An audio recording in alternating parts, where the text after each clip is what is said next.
51st district, but that does include White County. There's a lot you say about Steve. He's a very conscientious member of our legislative group. If you got a problem, you can always come to him.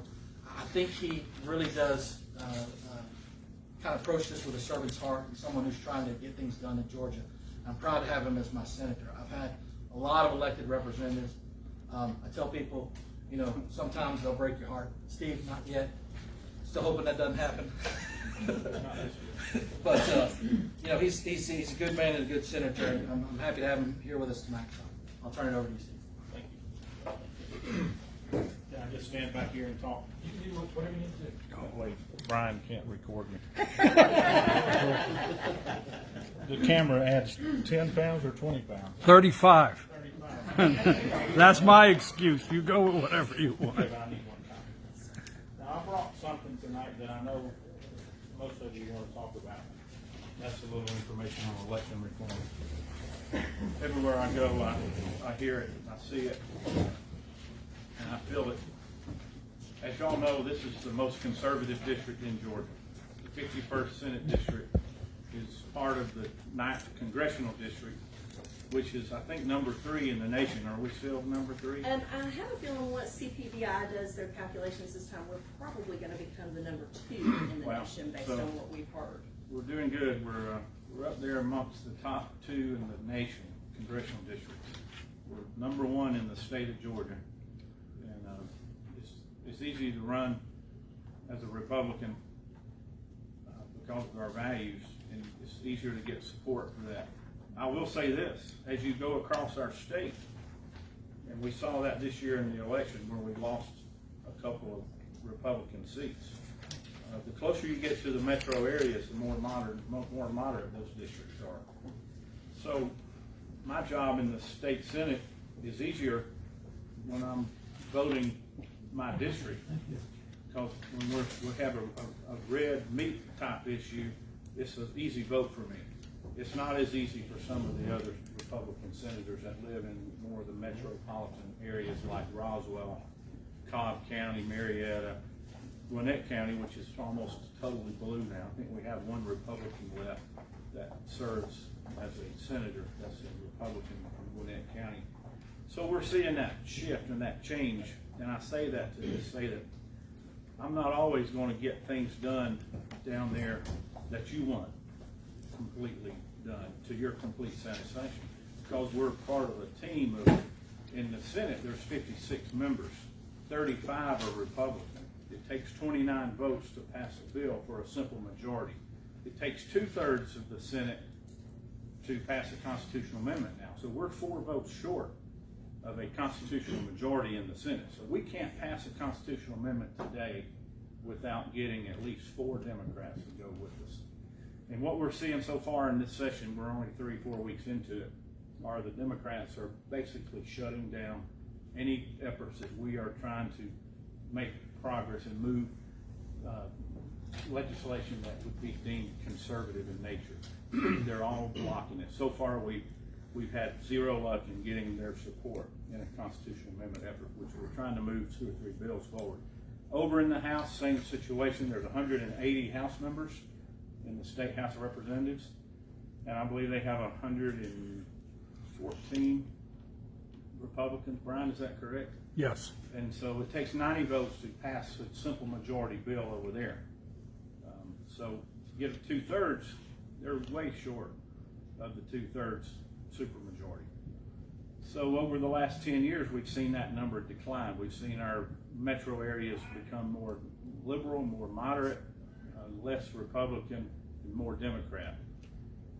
One good thing is we're coming up on reapportionment this year. It's the 10th year since we've done it. Every 10 years we have the census. We immediately follow up after the census with reapportionment. That's not to say that we're going to stack districts. That's not what the intent of redistricting is. The intent of redistricting is to take the entire population of Georgia and divide them equally into 56 state Senate seats, 180 House seats, and 14 congressional seats. We don't have enough people. We're told we won't have enough people this year to have a 15th congressional district. So we will reapportion all of Georgia into equal districts. There's a lot of districts that have grown faster over the last 10 years than other districts, so we have to level those districts back out every 10 years. What does that mean for White County? We don't know yet. We'll just have to see how that process moves forward. Sometime late summer, early fall, we anticipate the governor will call a special session for the sole purpose of reapportionment. That usually takes 5 to 10 days. If we do our work properly during the summer, we can get everybody in and get them out at as minimal cost as possible. White County could change. You could see, right now you have 3 state representatives and 1 state senator. That could change. It depends on how these maps are redrawn. I can't sit here and make a promise I can't deliver, but I'll do everything in my power to keep 1 senator representing White County, and I think that's what I've heard you all say over the years. 10 years ago when I was elected, you had 2 state senators. We immediately went into reapportionment, and we were fortunate enough to be able to get one of those Senate districts moved over back toward the 50th district, which is what it is today, and I was able to keep White County whole. And I think that works pretty well as long as you have somebody that's responsive to your needs. And if the day comes where that person's not, you have the opportunity to vote them out of office and replace them. The House, you have 3 House members. I don't know what the House will do. Typically, the House passes their own maps, and whenever the Senate receives it, we don't tinker with their maps. So whatever the House passes, I suspect is what you'll end up with. So whether that's 3 reps, 4 reps, or 2, or what have you, that's yet to be determined. But I would recommend you talk to your representatives about that process. It's very stressful and emotional. There'll be people that won't be happy with the mapping. There'll be senators and representatives both that could be paired up against one another.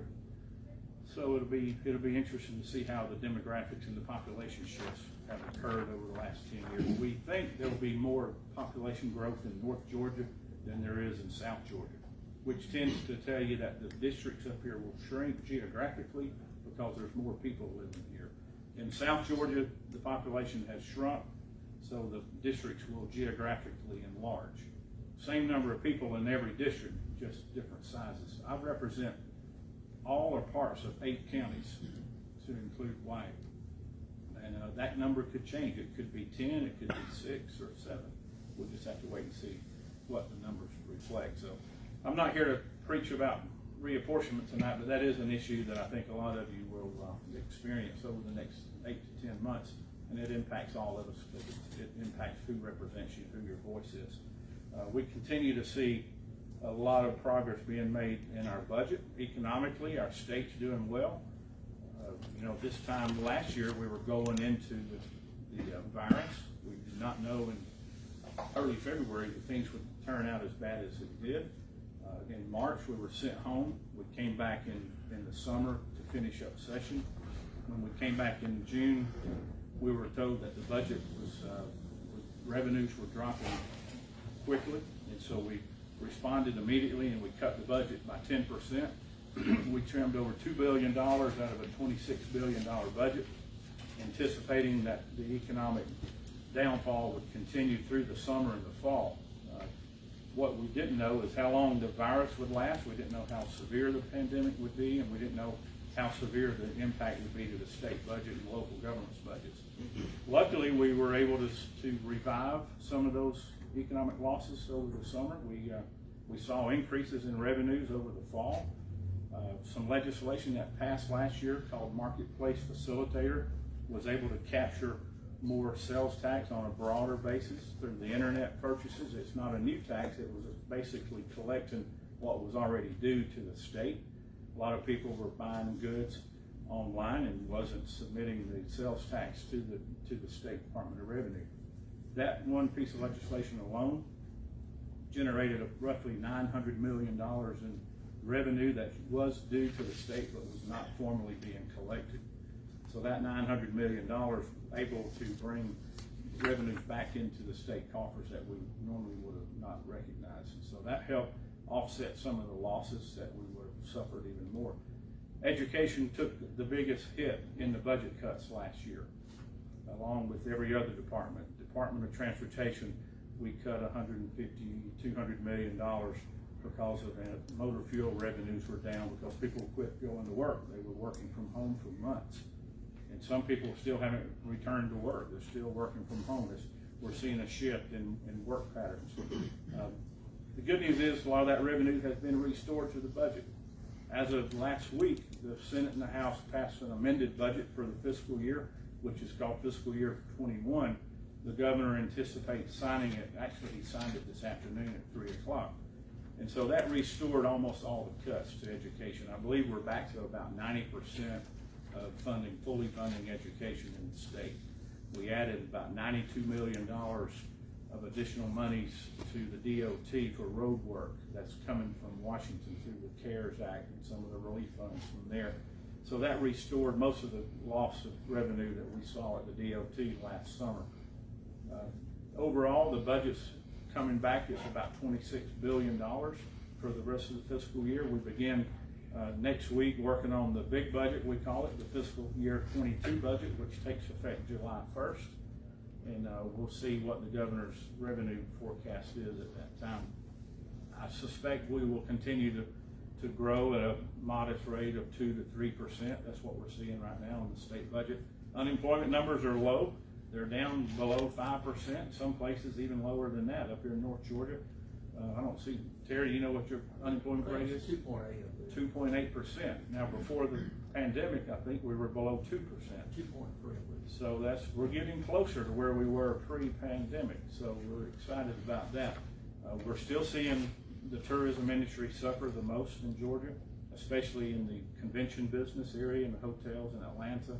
All of your conventions are pretty much on hold still. We haven't seen a recovery yet in that industry. The World Congress Center and all of the big hotels in downtown Atlanta, they literally look like they're shut down. When you drive through Atlanta, you'll notice the traffic's just not there. Centennial Park looks like a ghost town. And a year ago today, it would have been just booming with people and activity. So that's the one area that we see that has the slowest recovery. The governor did put an extra $1 million into the budget for the fiscal year to help promote tourism, and that money is going to be driven toward trying to bring that industry back to Atlanta, bring that tourism industry back, and that convention business is going to take some time to recover. Meanwhile, the World Congress Center and some others are paying huge bond payments and some other overhead without the revenue. The state fair, for example, down in Perry, we had to put a couple $1 million in the budget to help pay for their operating expenses because they're literally without revenue right now because of the pandemic. Everything was shut down. So the legislation, you know, everybody has their rights. House members and senators can introduce bills left and right. You'll see bills talking about gun control. I hear even the former sheriff just asked me about a gun bill taxing guns. Well, the Republicans in Atlanta are not putting legislation in to tax your guns. I've heard there is a bill somewhere, it may be in Washington, that would do that, to seize your weapons if you're found mentally incompetent or what have you. That's D.C. With Nancy Pelosi running the House and the Democrats in control of the Senate, I wouldn't be surprised if they don't try something like that. But as long as the Republicans control the House and the Senate and the governor's office in Atlanta, then I don't think you have to worry about legislation like that being passed here in Georgia. There are literally hundreds of other bills going through the hopper, but I want to really talk about the election reform tonight. And I brought a sheet of paper. I think there's 20 copies, so you may have to share. Hopefully there's enough to go around to each table, maybe 2 copies per table. These are some of the things that you'll be seeing as early as this week to be introduced into the Senate. We call it the omnibus bill because we took all the different ideas. A lot of the things that Rebecca's already mentioned earlier have been put into separate bills. And there's 15 to 20 separate bills floating around the Senate and the House as we speak. But the majority of the topics that you see on this paper and the things that Rebecca talked about that the GOP at the state level is working on will be incorporated into one massive bill. And that's the one that the Republican leadership is getting behind to try to get out of the Senate as fast as possible. Crossover day this year is day 27. I believe tomorrow is day 18. So we have 2 or 3 more weeks of committee days and work to get a lot of these bills through the Senate in order to get them over to the House. Our intention is to get this bill out of the Senate over to the House with plenty of time to get it passed this year. It's important that we pass this legislation for several reasons. One, we want to restore, or at least start the effort to restore the integrity and trust in the election process in Georgia. A lot of these things that we've talked about today, quite frankly, were incorporated by Republicans in the last 20 years. I think Governor Sonny Perdue signed a lot of this stuff into law that a lot of us feel maybe have gone a little bit too far. So what we're trying to do is we're trying to address some common sense solutions to some of the issues that we've seen over the last 3 or 4 years. This is not a reaction completely based on what happened November the 2nd or on January 5th. This is a culmination of things that have been drifting for several years now. And so a lot of these issues will be addressed because of some of your concerns, but also just quite frankly, we've had thousands and thousands of emails. Probably 20 to 30,000 emails has come across my inbox since November of this year. And they're coming from all over the state and all over the country.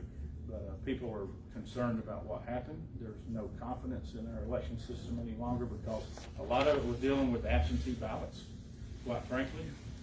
If you go to vote in person, which I try to always do, I always have to take my driver's license with me.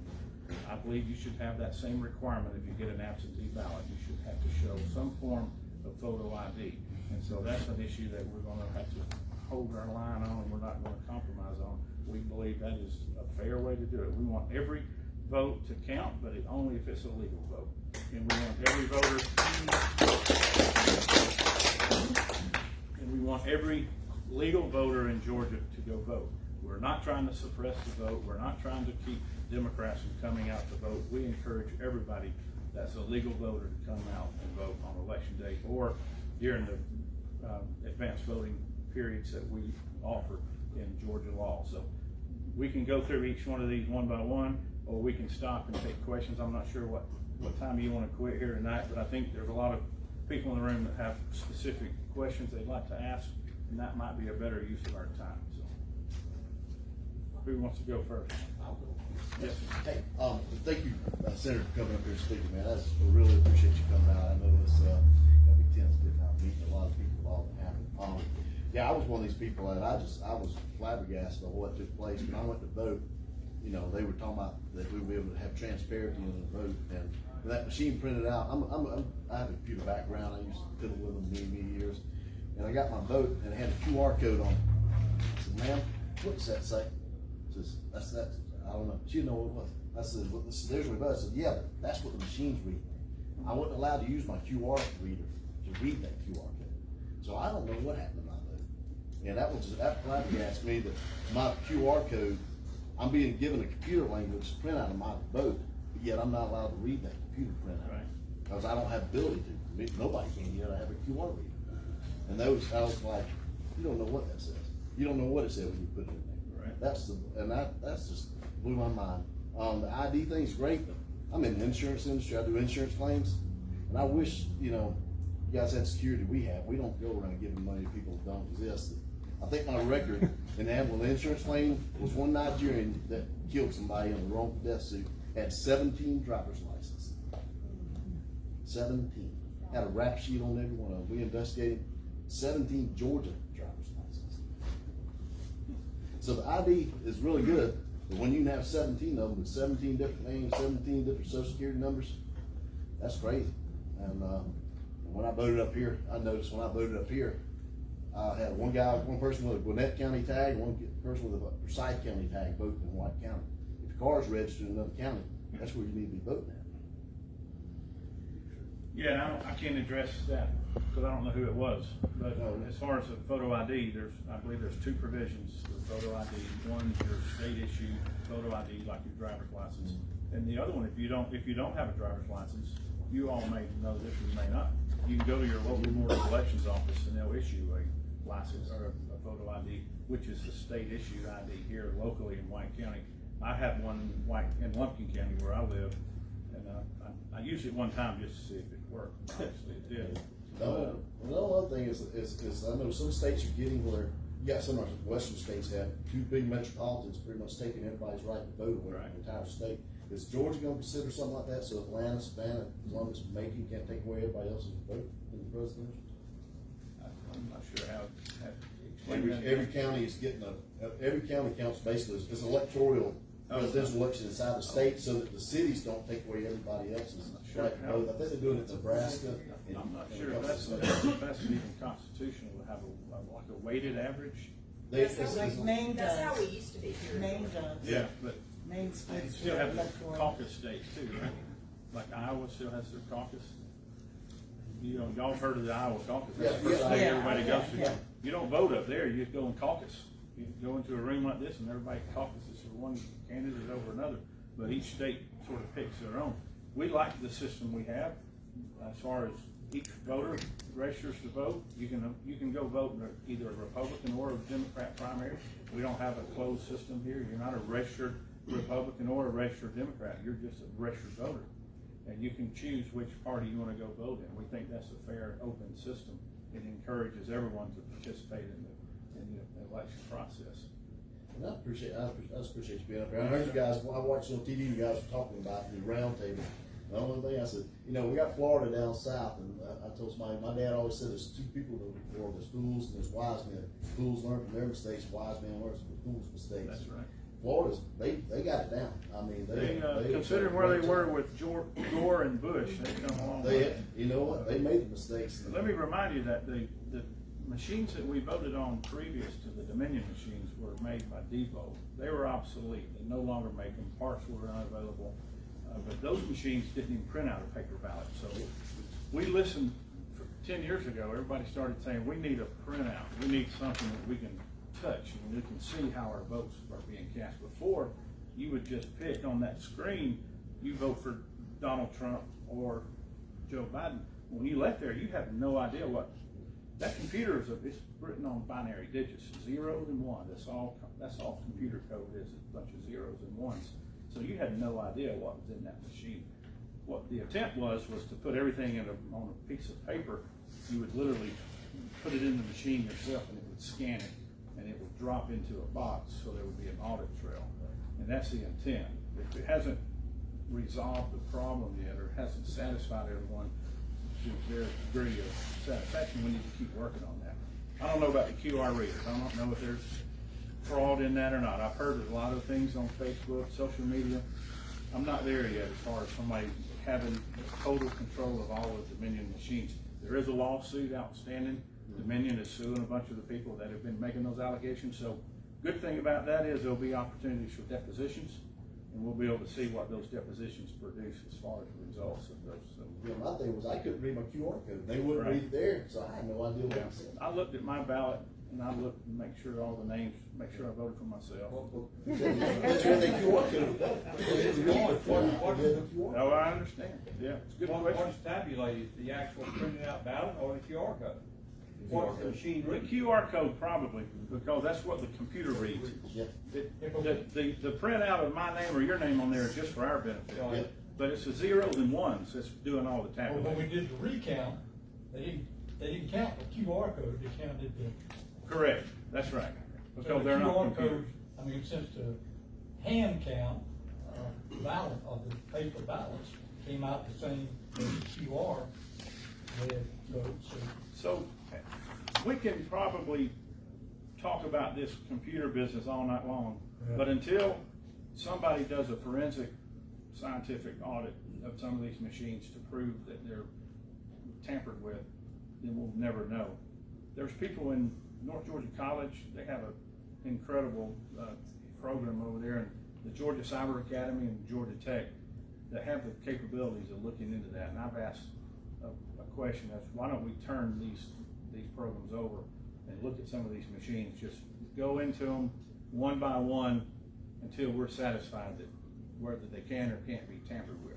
So that's something, but here's what I want to do. Between now and the end of this session, we want to pass this piece of meaningful legislation. And the area that I'm convinced that we had the most exposure in is in the absentee ballots, especially with the autograph or the signature verification. I don't believe that our local volunteers and our local registrar's offices have been properly trained to look at two signatures and determine whether they're accurate or not. In fact, one of our state senators from Forsyth County wrote his signature on an absentee application intentionally with his other hand to make it totally obvious that it wasn't the same signature. He sent the application in to Forsyth County, and guess what? They sent him an absentee ballot. So we know it's happening, and we know that the signatures verifications are a problem, and we have to close that loophole. And so I think the photo ID is the first step toward doing that. And we just got to keep tightening down on those loopholes and make sure that we prevent as much as humanly possible any further corruption. The Secretary of State's office admitted in more than one occasion that there was fraud in the election, but I heard the answer, well, it's not enough to overturn the election. My question to them is, how do you know that? How do you know that? Even if it was 5,000, that's too much. How do you know it's not enough to overturn the election? If you know there was fraud, maybe there's a couple dead people over here that voted. Maybe there's a couple people that moved to New York and they voted anyway. 2 and 2 add up to 4. 4 and 4 add up to 8. Before you know it, you're into the thousands. How do we know there wasn't enough fraud to overturn? He made that statement based on the GBI. That's right. So analysis of Todd County. there are open investigations ongoing. I think there was some news that came out this week about that. Even our U.S. Senator that was elected on January 5th has been accused of wrongdoing. He's under investigation. And so we'll see where that leads. And so take a look at all of these things, and if you don't like some of them, like eliminating drop boxes, I'm ready to get rid of all the drop boxes. That was not allowed in state law, and it's still not allowed in state law. That was done as an executive order by the Secretary of State under a National Emergency Powers Act, and we're going to close the loophole on that stuff from happening again. So there's a lot of things that's happened, slipped through the cracks, whatever you want to call it, oversight. I think we got everybody's attention now. Can I ask a question? Yes, ma'am. So when I went to go vote, and I asked for a copy of who I voted for, and so they gave me one, and I saw it said absentee, excuse me, and I always vote early. So I walked back up to the window, and I said, ma'am, I've never voted absentee in my life. I've always voted in person. And she said to me, and I was right up here, she said, we consider early voting to be absentee. I believe So- this is the definition of it. The So state then actually- I looked, but it didn't have who I voted for, it just had How would you- Republican, well, no Republican. one should know who you voted for. I wanted to know, Oh, but no because one, it says no that, one in the world except you would know who you voted for. So that is a totally anonymous process. but it says that you could find out. It says, like, you can't go to the website, but it says, I think it says it, like, first it says go to the SOS website to check. That's to verify that your absentee ballot was counted. It doesn't allow you to see who you Well, it voted doesn't, for. it didn't let me on the website, so it said I had to go to the thing. All right, Not to number throw anybody two. under the bus here, but Dwayne Turner is now one of your representatives on the election here locally. So any of your questions going forward, reach out to him. He is appointed by the Republican Party. 2 Republicans, 2 Democrats. Is that? No, I was appointed by the commission. You were? Yes. Are you the commissioner appointee? Yeah. Okay. I'm the chairman. I have one other thing, Is in that because you're such 2016, a nonpartisan guy? It is. in 2016, when we were voting for the president, Yes, in ma'am. 2016, 2 people, because I had voted early, and then I was with my son to make sure he voted. And my daughter was there, and there was a woman in front of her, and they were both allowed to vote without their ID. Well, they violated the law. If- Well, if the they poll shouldn't worker have, did now, that- one of them was my daughter, and I'm gonna be being honest about, and I was shocked. What's the statute of limitation on that, Sheriff? Are you sure it wasn't provisional ballot? Now, listen, when I go to vote, the lady that runs the polling in my precinct is the same lady that did it when I was 18 years old. And she knows me because she's changed my diaper before. She may And have- guess what she did? Her name's Frankie. She made me pull out my license, and show it. I did not mind it. There's not a person here that minds doing that. No, if you know my daughter, you'd know That's she lost her license yet again. So Well, she has a bad that's- habit of losing. Where was that? It wasn't here in White County. Yes, it was. Okay, so I didn't it brag goes on back her. to properly trained poll workers at the local level. All of this has to be done at the local level. I don't blame my daughter on losing Oh, in no, front of her. that's I not blame your the daughter's lady fault. at the thing. That's right. Even though I knew that it was my daughter, That's I didn't know right. the other lady, Yeah. but I Rebecca? don't know, I'm just saying that. So I have It two shouldn't have happened. things.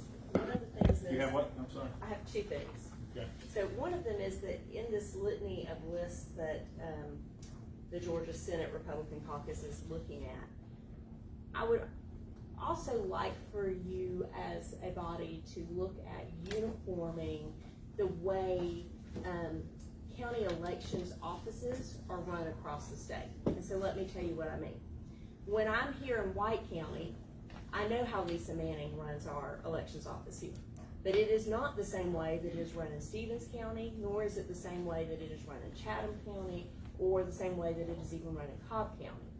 And as a statewide poll watcher, I should be able to walk into any county elections office in the state and know that their procedure is done the same way. Now, I know that that falls under the auspices of the Secretary of State's office, but I think that you, as a legislative body, need to give some oversight to that office so that it knows that it has to be uniform across the board. Can you provide, and not necessarily tonight, but can you provide some examples? I certainly, Bullet points, I A, would B, be C, happy D. to. Okay. I would be happy to. But to that end, what I would also like to say to you in front of this body is thank you. When many senators were shying away from this issue and didn't want to take it up, you boldly stepped out in front of this issue and met down at the Capitol in legislative meetings, listening to concerned citizens from across the state give testimony of fraudulent activity that they saw during the election process when other senators turned a blind eye and said that they weren't looking at it. And so, as one of your constituents, I am proud that you are my senator, and I thank you greatly for that.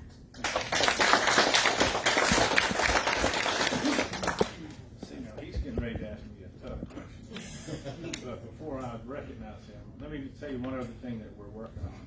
And last Thursday, before I left Atlanta, when we say drop the bill, we don't mean literally drop it on the floor. It means we introduce it. And then there's what we call dropped it in the hopper. The hopper is basically just a mail tray, like that box over there, where you take your legislation, you put it in the box, and the clerk puts a number on it. They assign a bill number to it, and then it begins the process. So we drop the bill. It's a constitutional amendment. Remember, we need 4 Democrats. But it's a constitutional amendment that would create a statewide grand jury process, and for the sole purpose of investigating and prosecuting voter fraud in Georgia. It would allow the Attorney General, if you petition the Attorney General that you believe that in White County or in Fulton County that there's a problem with the election process, you would like for him or her to investigate it, and they can look at the evidence that you present to them, and they can decide at their discretion. The Attorney General can decide to investigate that allegation of fraud, and if they feel like there's enough evidence there, they can take it to the Supreme Court Justice of Georgia, who would then impanel a grand jury that is selected statewide, so it's not just a grand jury from White County or Fulton County or wherever, and then it would go to court if there was an indictment of that person that's being accused of committing a crime. We believe that it's hard to get some DAs in Georgia to look at some of these allegations, and we believe the statewide grand jury process is a good start toward moving in that direction. It would be limited only to election fraud, not it wouldn't be open-ended for just anything, or else people would be on witch hunts nonstop. So that is something that Georgia doesn't allow today. So we're going to be trying to get that passed out of the Senate in the next 2 weeks as well. Brian. I have a couple questions, but I won't get them all in right now. Okay. I want to double what Rebecca said. I do want to say thank you, because although we're an online news company and you're one senator, I do think you listen. okay, and I appreciate that, okay? That being said, you have down eliminate drop boxes and require mobile ballot casting units to only be deployed and to replace existing polling locations. Now, that being said, both of those items, Fulton County has 2 of those mobile units. They use those at colleges. They actually went to a mall and went inside with a bullhorn and said, we're outside if you want to come vote. Right.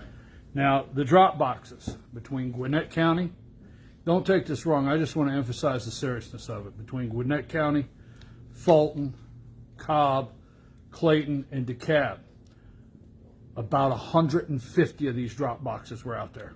About 150.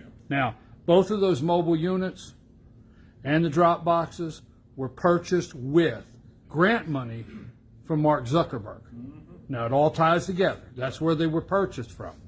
So that being said, there is a bill that says that you can't take this grant money. I think I spoke to you about that. I know it's a House bill right now. When it gets over to the Senate, what I'd like to have, I don't have the number on it, but what I'd like to have it looked at is the only loophole I see in that is a county could take the grants, and then the county could allocate the money in the budget for the election board. And that's the loophole that concerns me there. We need to, not only with that, we need to make sure the grants are not to be used, because also they were able to hire poll workers. Now, with that being said, the drop boxes, okay, I think we have a little problem in Georgia with everybody in fear of fair fight and Stacey Abrams in the court. And we have to stand up to them in the courts. We have to pass this legislation, and we can't come back and say, well, it's just going to go to court. We got to be ready to fight it out. Because Harris County, Texas, I think that's where Houston is, okay? One of the largest counties in the United States. Houston, 4 million people. The state of Texas, Governor Abbott said every county could have 1 drop box. You can go look this up, 1, okay? It went to court. The Democrats took it to court and said, 1 drop box for Houston?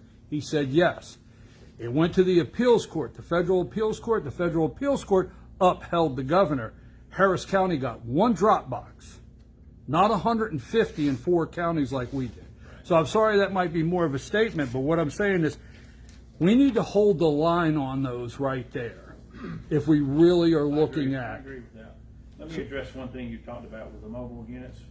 Those mobile RVs were used, like you said, to go from point A to point B almost on a fluid basis. Yes. So they were RVs that were retrofitted into becoming voting precincts on wheels.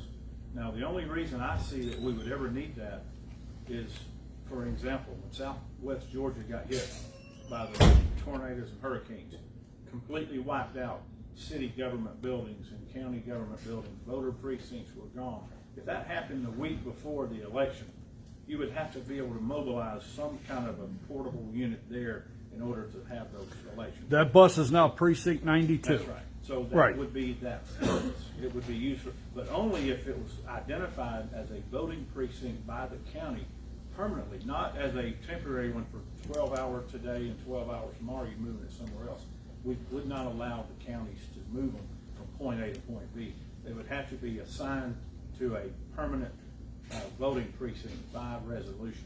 So that's the purpose of our, that's the intent of the new bill that's being dropped. The only thing I'm saying is the 3 things tie together. The grants that have to be stopped. We want to stop the grants. Yeah, We they don't have think to be that- stopped. Because here's why: they were discriminatory in where they were being spent. Right. They weren't being spent statewide. They were only being spent in certain areas, and that was harvesting ballots, in my opinion. And I'm not afraid to go to court. As far as I'm concerned, take us to court, put us in a federal courtroom, and let a jury decide. I say, bring it on. We have courtrooms every day filled up with plaintiffs and defendants. So you're right. I appreciate the comments. Let me move around the room and then we'll come Right, but I back. just wanted to ask, are there any Democrats that you could, that would possibly not go along with the rest of them? They're under a tremendous amount of pressure, I believe, and this is in my opinion, I believe they're being told what to do and what to say from somewhere else, not inside the building down there, but coming from the fair fight organizations, because they're reading. If you'll watch, I know you have more important things to do than just sit around watching us during the day, but if you'll watch during the points of personal privilege, that's about a 20 or 30-minute segment before we start voting on bills every day. The Democrats are coming to the well and they're reading from a script, and they're talking about election reform. Someone has prepared their talking points for them, and we believe it's coming from the same source. 6 or 8 different Democrats almost daily go up and they read either by their phone or off of a sheet of paper like this, and they don't do it from memory, they do it from a script. We believe that's coming from a fair fight type organization or from Washington, D.C. Can't prove that, but it's just my opinion. Who else?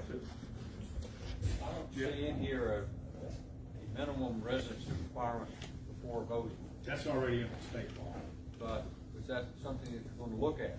That, was it 90 days, or was it for the primary that you didn't vote in the primary, you couldn't vote in the runoff, or If someone moves here for, between the primary and the runoff? yeah, well, that's a federal rule. Unfortunately, we can't do anything about that. A federal judge has ruled in the runoffs for the U.S. Senate seats, those are federal elections, and you have to treat each election as a standalone election. Just because you voted one way in November doesn't mean you can't vote in that election. If you didn't vote at all in November, you can still vote in the January election. If you voted in Texas in November, you can vote in Georgia in the runoff if you move here with the intent of staying here. You can't vote here if you moved here for the intent of coming here to vote and then to go back. Is there a That is a definition criminal. of move? Sir, What is the definition of move? I don't have it in front of me, but there is a definition of that, but it has to be proven. And so executing those plans and then investigating them and prosecuting them takes time, and of course, somebody has to make the allegation. One of the things on the bill, I think it's on here, is the national database. We don't know if you go from Georgia to Texas, we don't know if you voted in both places or not unless there's some connectivity. Just like with law enforcement, if the sheriff pulls somebody over in White County that's wanted on a crime in Texas, he knows it because the databases are connected, they're talking to each other nonstop. We believe there's a good cause for that to occur in the election process as well, nationwide databases. Dwayne. There are some states that reciprocate with us where we can check that out, but the majority of the states we can't. We need federal legislation to require that. For sure. These are things that Democrats should be on board with. And so if you ask a Democrat why they oppose any of this stuff, the only answer they give you are those scripted answers because it suppresses voter turnout. We don't believe this would suppress voter turnout. We believe this would ensure safe and fair elections. So, do you agree? Yes. Yeah. Chris? Steve, I talked to somebody in the Secretary of State's office back before they even did the early primaries.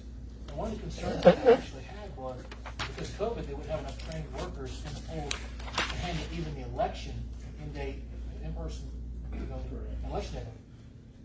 Not only that, but when it finally hit on me while they were asking for somebody to do the signature verifications, is because these are poll workers that weren't GBI handwriting experts.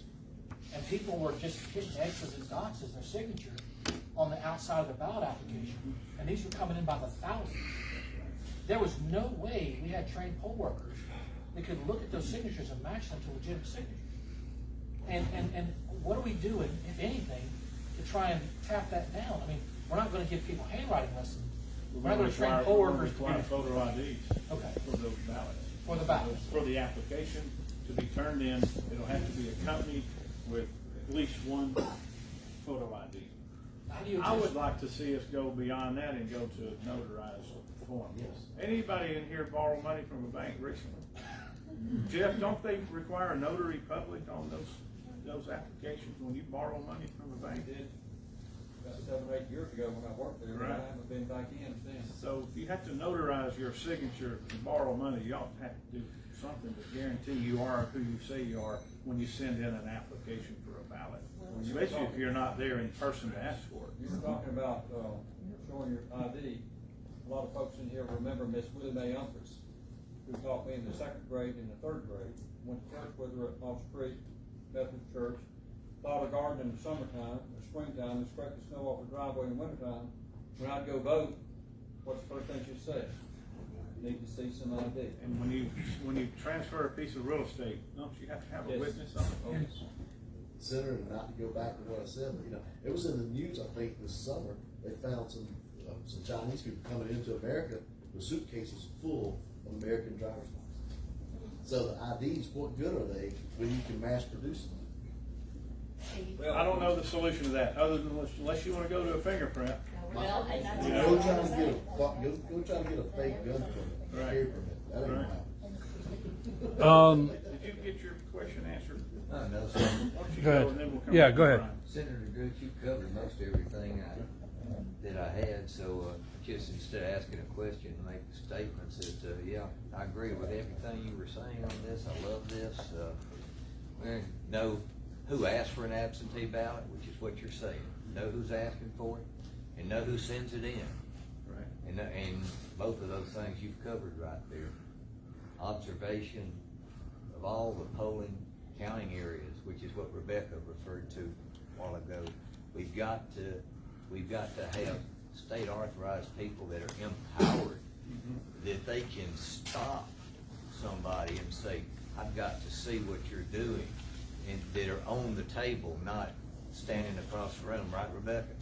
And standing right there and have the power to say, stop, that they're not thrown out like they were up in, Michigan when they started asking questions.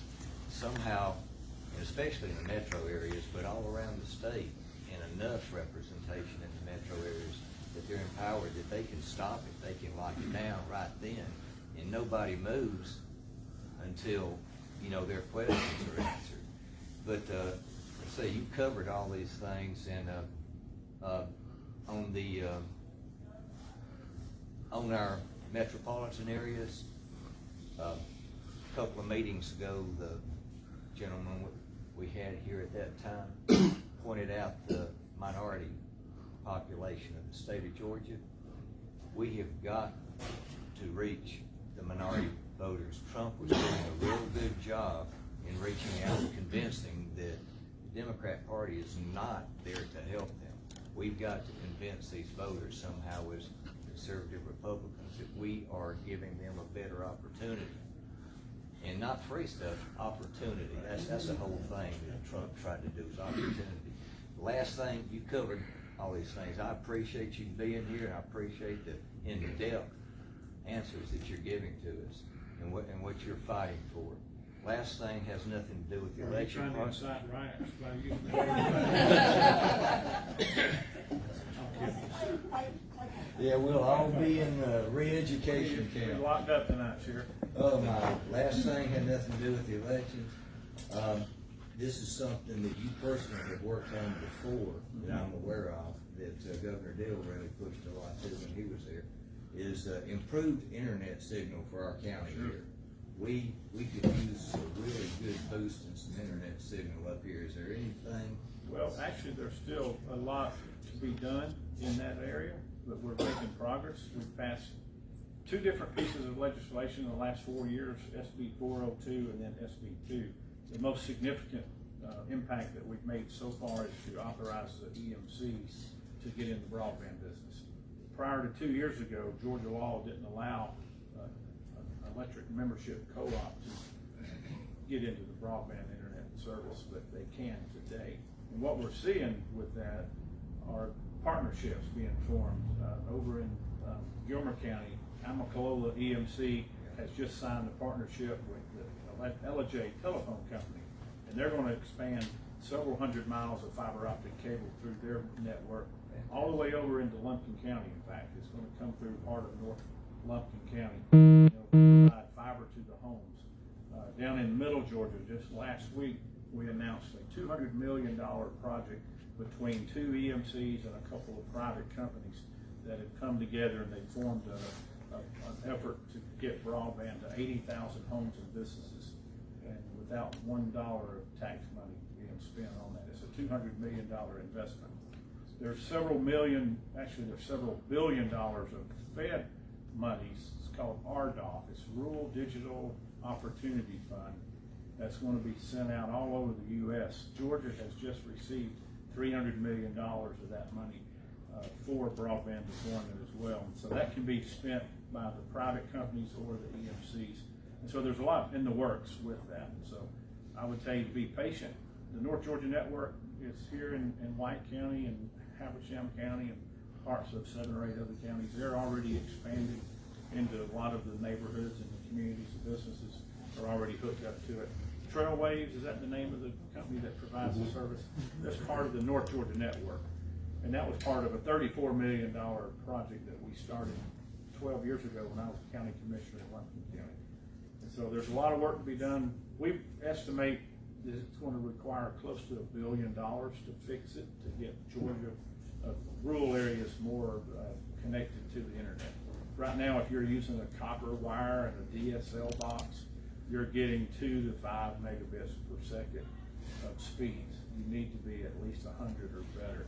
And so it's going to take some time to upgrade all that infrastructure, but we're making progress, but hopefully it'll get better quicker.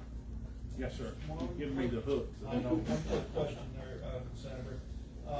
After a Gideon meeting not too long ago, we're having breakfast over at Corner Grill, and we were talking with one of the local sheriff's deputies here in White County. And he said that he received a voter absentee ballot for his father who passed away in 1985. And this is just one example of quite a few that I've heard of for this kind of, voter fraud. Is there anything in the works that we're looking at for purging the voter, roll? Yeah, there were several counties that have not purged their rolls, like the Secretary of State requires them to do so. We need to continue to do that yearly. And I believe that there will be fraud in the future. I don't believe you're ever going to eliminate 100% of that kind of stuff, but it'd be interesting to see who signed that application for that dead person, because it's obviously there was fraud and they need to be prosecuted for it. And the Secretary of State has, I don't know if there's 12 or 24 investigators.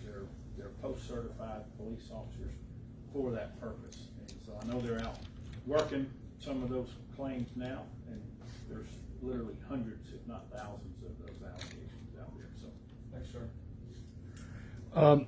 This is not my question, but I think one of the House or Senate bills deals with, there's something in one of the House or Senate bills that says funeral homes have to notify on a monthly basis the resident of, the obituary of wherever you're a resident. that was a bill from Senator Mullis in Northwest Georgia, and I'm a co-sponsor of that bill.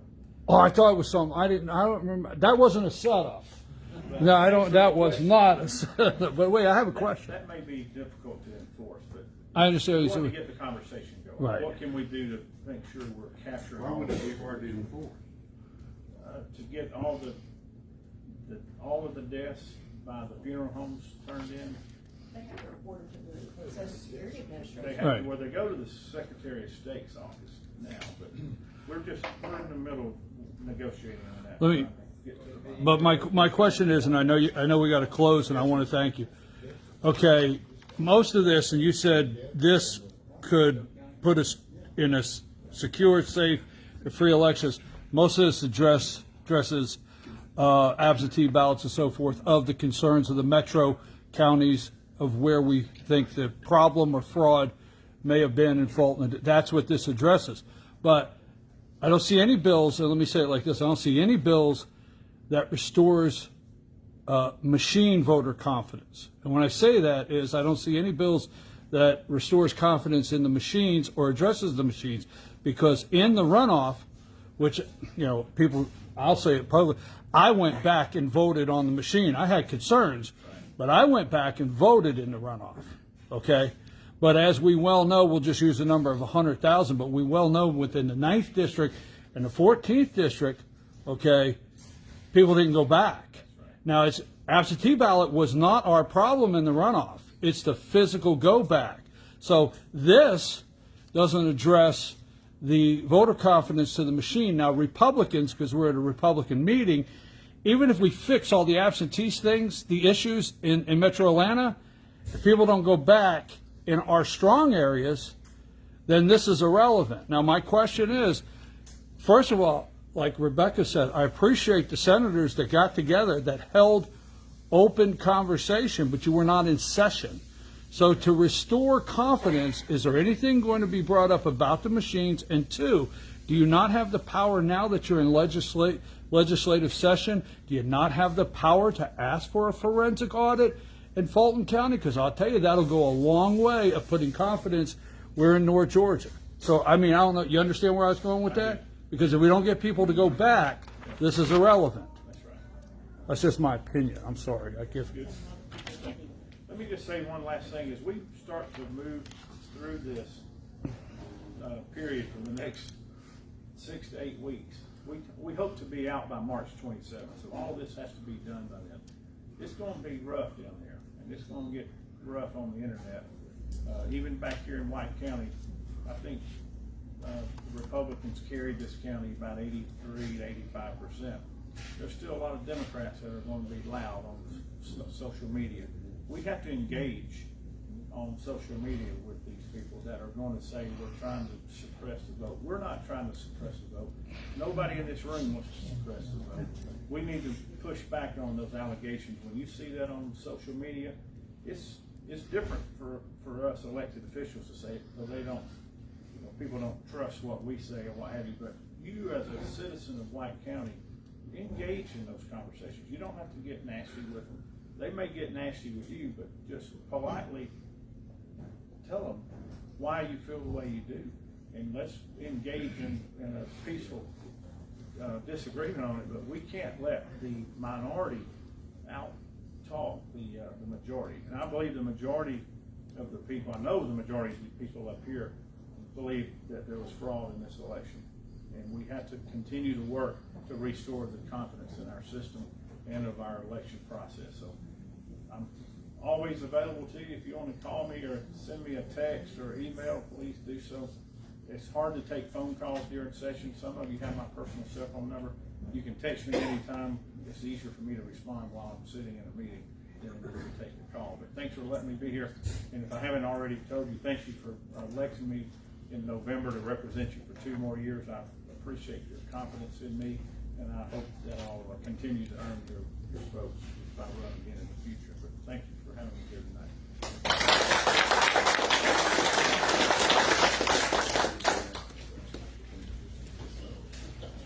Just close real quick by saying thanks for Steve, Rick Kelly, former Sheriff Wall.